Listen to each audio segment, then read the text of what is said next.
Hey there, welcome back. As you might have noticed, there are some specific issues about which I write and advocate, including awareness and acceptance of non-neurotypical conditions like introversion and like autism spectrum disorder, both of which seem to affect me. I have already told you that I want to be able to do the work that I'm best suited to do, but I need to say more, that the modern workplace is hell for someone like me, with the noise, the lights, and the other distractions, to the point that I have a great trouble getting work done there, more so than most people. I can get work done when I'm alone and in a quiet place, and all of the work that goes into what you see here comes from such a place.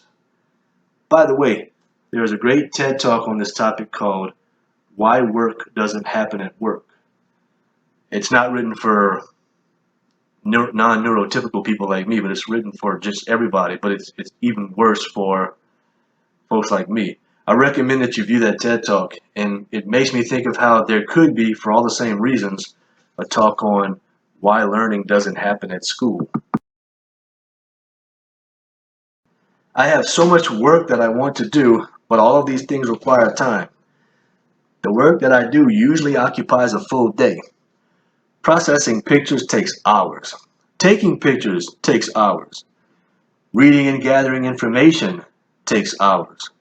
Writing takes hours. The act of posting the results of all of this work on the internet is the easiest part of it all. When you see a blog post that has 10 pictures in it, just the part of that blog post that involves processing the images once I get home can take at least an hour. It might have taken me a few hours to get those 10 pictures, and it might take me a half hour to write the text. So, a 10-picture blog article can easily involve 5 hours of work. I put most of my images through two programs. The first is Canon's Digital Photo Professional, which you see here, and the second is Adobe Photoshop, which you see here. Each image that you see me publish involves about 5 minutes of work at least, just at the computer itself. So when you see a photo essay with 12 pictures, that is the result of at least a solid hour just sitting in front of the computer processing the images. To say nothing about the work involved getting the images. When the photo process is done, this is what the folders look like.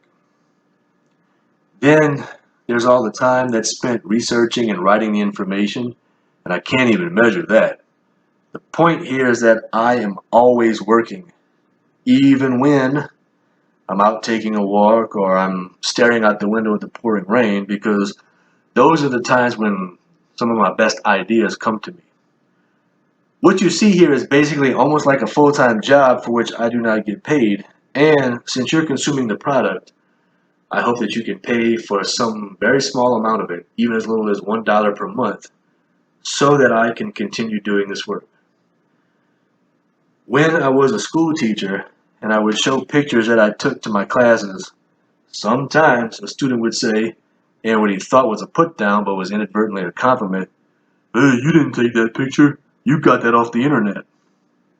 Now, you might think my response was to be like, "Oh, yes, I did take that picture." No, my response is, "Okay, if you think that I got the picture off the internet, how do you think that the picture got on the internet? Someone had to take the picture.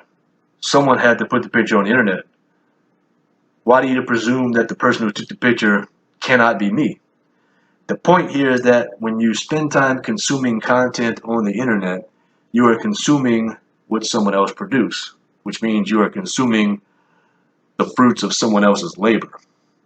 There is no money changing hands between you and those creators, but there was a few decades ago when the time that you now spend on the internet was spent at movie theaters. Back then, you would pay money to go see a movie, and that money would get into the hands of all of the people who created the movies.